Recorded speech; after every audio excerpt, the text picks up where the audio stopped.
Ja tere jälle, head inimesed!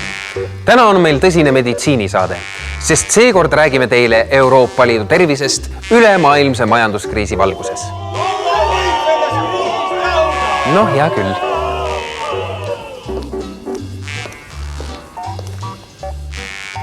Aga nüüd? Lugupeetud Euroopa Liidu huvilised, siin on vana, hea Euroopa majandus. Aitäh. Ma jätkan nüüd ise. Olgem ausad, selline oli vana hea Euroopa majandus. Kuni Ameerika finantskriisist saadud nakkus keeras ta tervise tuksi ja välja lõid õige mitmed seni peidus olnud, kuid kroonilised ja vastikud tervisehädad. Eriti raskelt matavad Euroopa Liidu majanduse hinge lisakilod, ehk täpsemalt mitmete liikmesriikide suured võlakoormad. Kuid see pole sugugi ainus mure. Tegelikult on nõrgukeseks jäänud terve keha. Et Euroopa Liidu tõbiste majanduste tervis korda saada, tuleb kõigepealt välja ravida otsesed haigustekitajad, riikide liigsed laenukoormad ja suure puudujäägiga eelarved.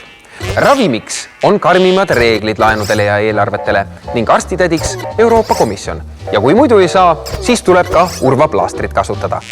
Küllap alguses rohi veidi ikka kipitab, aga lõpuks hakkab igal tõbisel parem. Peamine on, et haiged saaks enne terveks ravitud, kui nad ka teisi euroala liikmeid nakatama hakkavad. Ainult tatise nina ja krõbeda köharavist siiski ei piisa, et Euroopa majandus maailmas taas tugevaks muuta. Euroopa Liit vajab oma laisaks läinud majanduskehale ka pikaajalist ja toonust tõstvat treeningprogrammi. Ja selle treeningkava nimeks on majanduskasvu strateegia Euroopa 2020. Majanduse mootoriks on ikka inimesed. Mida targemad nad on, seda edukam on ka majandus. Ohmudega Apple'it või Nokiat ikka ei tee. Inimeste kvaliteeti saab aga tõsta läbi parema hariduse. Euroopa 2020 eesmärgiks on viia koolist väljalangevus alla 10%, et vähendada mõttetut inimressursi raiskamist. Tähendab ju puudulik haridus lahjemat sissetulekut ja paraku ka varasemat kolimist teise ilma. Teiseks planeerib Euroopa 2020 tõsta kõrgharidusega inimeste osakaalu 30–34 aastaste seas üle 40%. Eks kõrgemalt haritud töötajad teenivad ise priskemalt ja viivad kogu majandust edasi. Ehkki Eestil on kõrghariduse numbriline eesmärk juba täidetud, peame tublisti vaeva nägema, et kõrghariduse kvaliteet oleks parem. Sest ega diplom üksi veel targaks tee. Koolist väljalangevus on meil aga kõrge, 11,6% ning eriti peame pingutama, et koolist pudiseks välja vähem mürsikutest poisterahvaid. Loomulikult ei piisa majanduse turgutamiseks ainult õpikust tuhnimisest.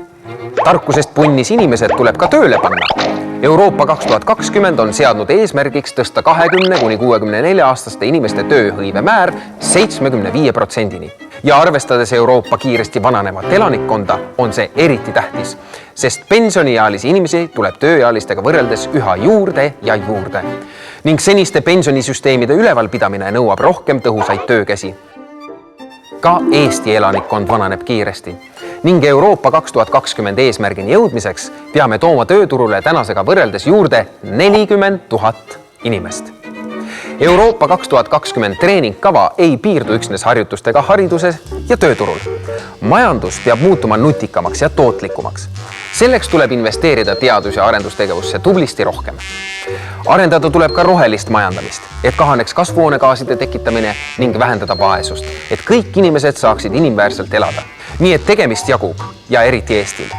Oleme ju tänasel päeval ikkagi euroala kõige vaesem riik. Küllap te küsite, kuidas Euroopa Liit kõiki neid eesmärke küll ellu kavatseb viia. No, eks tegelikult peavad suurem osa tööst tegema ära liikmesriigid ise, sest oma majapidamine tuleb ikka ise korras hoida. Aga on terve rida valdkondi, kus Euroopa Liit aitab oma liikmeid ka rahalise toega. Ja see toimub läbi Euroopa Liidu eelarve. Raha tahaks küll saada! Ei, praegune raha on juba jagatud. Eelarve üldised raamid ehk finantsperspektiiv pannakse ju paika 7 aastaks. Näiteks perioodi 2007–2013 Euroopa Liidu eelarve kogumaht oli ligi 1 triljon eurot. Ja kui ma nüüd ei eksi, ja ma usun, et ma ei eksi, siis see on number 12 nulliga. Aga see selleks. Ühe aasta eelarveks teeb see circa 140 miljardit eurot. Ja kuigi see on kopsakas number, moodustab 140 miljardit näiteks Euroopa Liidu aastasest majanduse kogutoodangust vaid umbes 1%. Pange aga nüüd tähele. Suur enamus eelarvest tuleb liikmesriikidelt. Eestile soodsalt kehtib üldine reegel, et jõukamad liikmed tasuvad eelarvesse rohkem, kui nad sealt tagasi saavad. Ning vähem jõukad saavad Euroopa Liidult lisaraha, et vahespurdiga rikkamatele järele jõuda. Kõige kopsakamad investeeringud Euroopa Liidu eelarvest lähevad majanduse elavdamiseks ja töökohtade loomiseks, aga ka põllumajanduse arendamiseks, loodusvarade kaitseks, võitluseks kuritegevuse ja ebaseadusliku sisserändega ning ka teiste riikide arengu toetamiseks. Euroopa Liidu enda halduskulud on aga üksnes 5,6% eelarvest.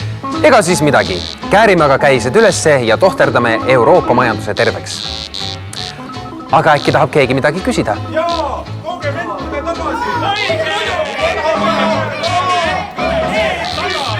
No hea küll.